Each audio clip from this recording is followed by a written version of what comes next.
In an African country known as Niger. I think some of our friends from West Africa know it better, Togo and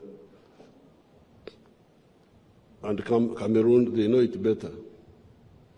You have heard of the quarrels going on in Niger, in West Africa,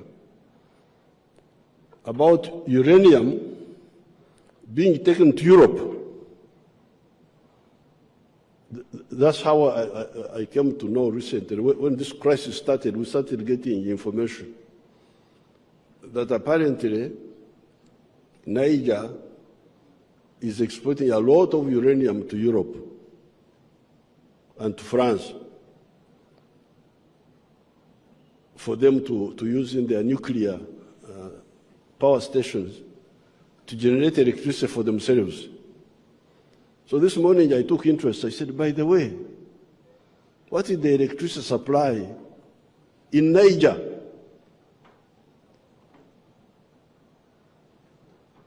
Before you sell uranium to the other person, how about you? What's happening to you? Now I found, I was told, there is a measurement they call kilowatt hour per capita. Kilowatt hour per capita.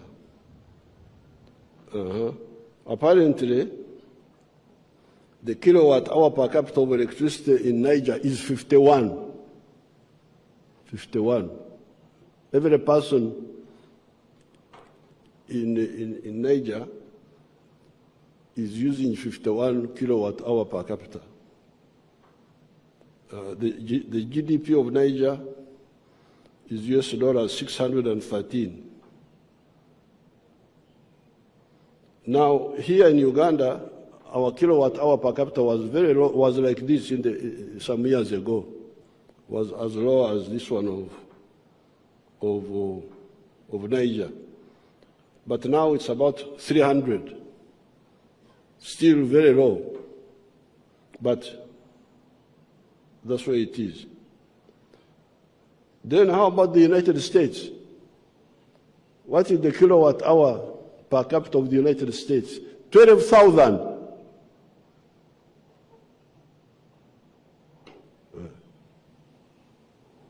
12,000. And there is a country called Iceland. It has got a lot of electricity. Of course, they have got a small population, but it is 54,000. Now, Uganda has got a lot of uranium. Some years ago, a Western company came and proposed to mine the uranium. They came here, said they want to mine the uranium. I asked them, mine it and take it where? They said, export it. That was their answer. I asked them, export it for what purposes? They told me,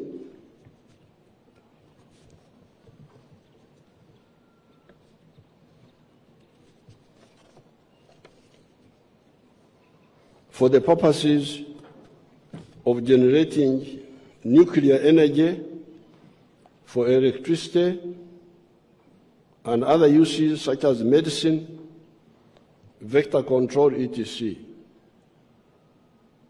I then asked them, have you heard a rumor that there are some human beings here in Uganda who need electricity, who need nuclear medicine, and who need vector control services? I asked them, you want to take the uranium, but have you heard a rumor that there are some human beings here?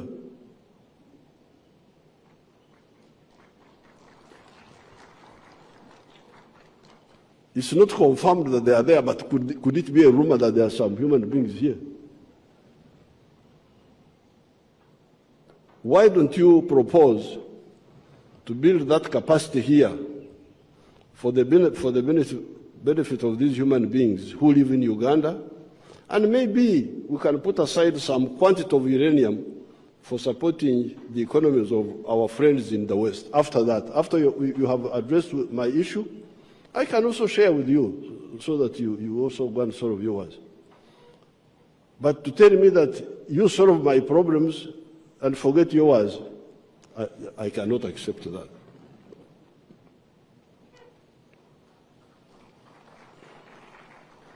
They never came back. They never came back.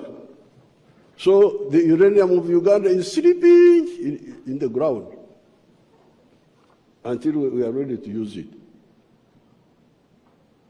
We have now agreed with the Russians and the Koreans to build 2 nuclear power stations for electricity of 15,600 megawatts total. Imagine, just 2 stations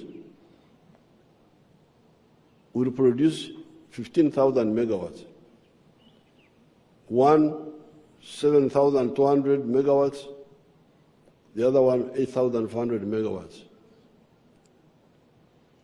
Our biggest dam on the Nile is the Karuma with 640 megawatts. The hydro. The biggest opposition of our plan of building an integrated national economy has been mainly internal, from some elements of the political and bureaucratic classes who perform the role of comprador bourgeoisie, agents of foreign interests Mao Zedong talked about in China. Unlike the national bourgeoisie, who build our economy, the comprador bourgeoisie, raw material exporters, importers of foreign products that can be made here, commission agents, bleed our economy. The national bourgeoisie, who are manufacturers, hotel owners, tourism operators, professional service providers such as doctors who treat people here instead of patients going out for treatment, internal distributors of our products such as food, build our economy. There are businesses which build our economy, which infuse blood into our economy. There are those businesses which drain blood from our system for the benefit of the outsiders. And these are the ones Mao Zedong called the comprador. Comprador is a French word meaning agent, agent of.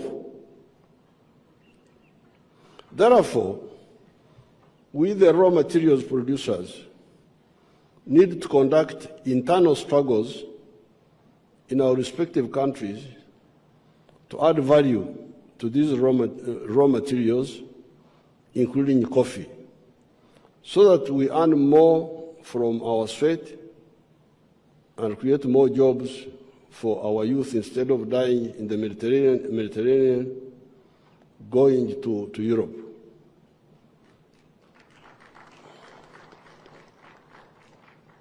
We also need to sensitize our partners in the countries that have been buying our raw materials at same slave prices, that their economics is defective. What will the USA or Europe or Asia lose if Africa sells added value coffee to them instead of the raw materials of the raw material form and earn more money? What if the value addition is done to other raw materials like copper, gold, iron ore, lithium, etc.? Money to Africa will mean higher purchasing power for Africa. The Africans who now lack electricity will be able to afford to pay for electricity. Where will the turbines come from, the ones for generating the electricity? Will they not come from Europe, USA, Russia, China, or from other partners? So what we are proposing by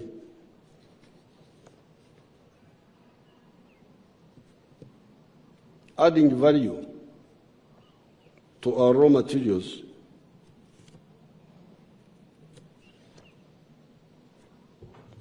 will mean putting more purchasing power in the hands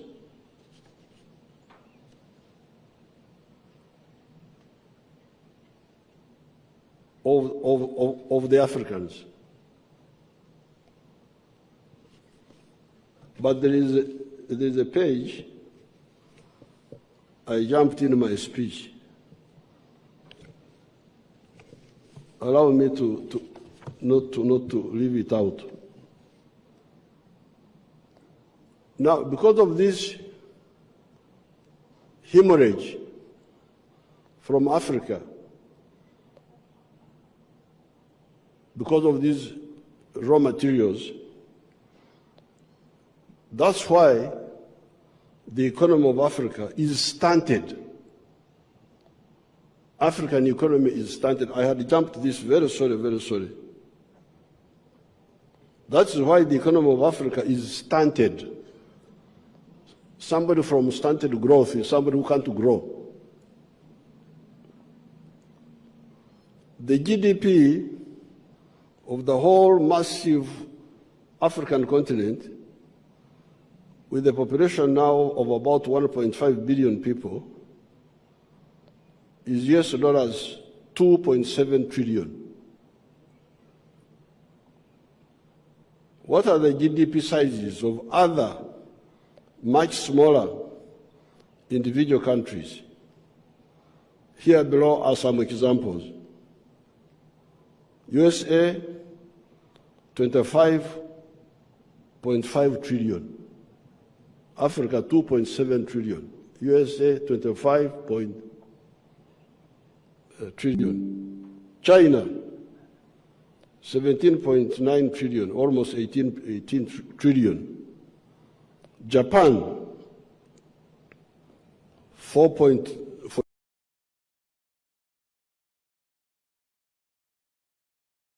I've got lithium here. I said no lithium will be exported. You make the electric batteries here, if you are my friend, and export those. Why do you want to export low value and you get more value?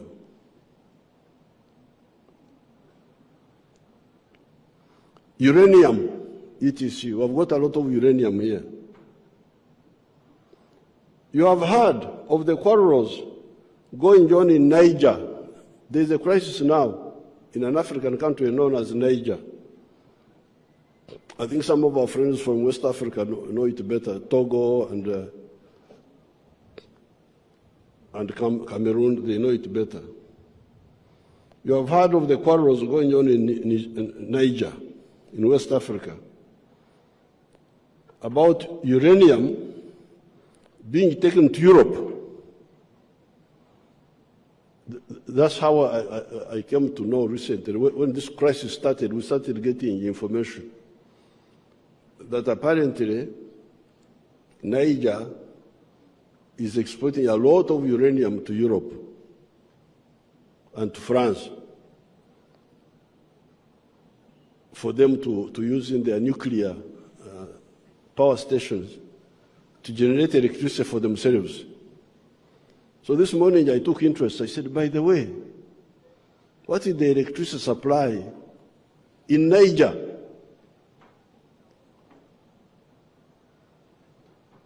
Before you sell uranium to the other person, how about you? And Africa, we who are here, we get only US dollars 2.4 billion.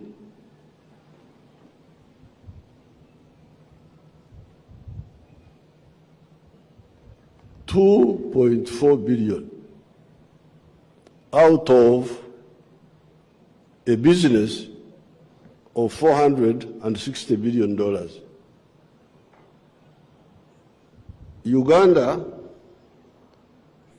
takes $845 million of this. Of the $2.4 billion, Uganda takes more than 1/3 because of the volumes we produce here. Now, this is part of the iniquities of the present global parasitic system.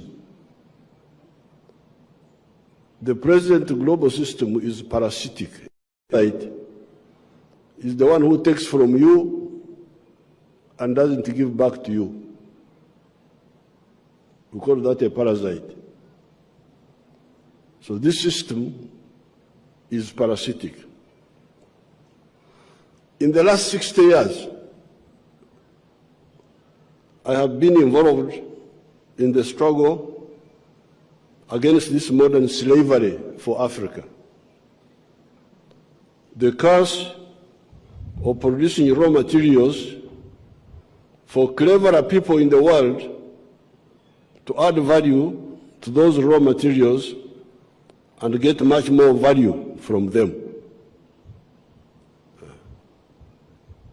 For the last 60 years and more, I have been involved in struggle against all of this.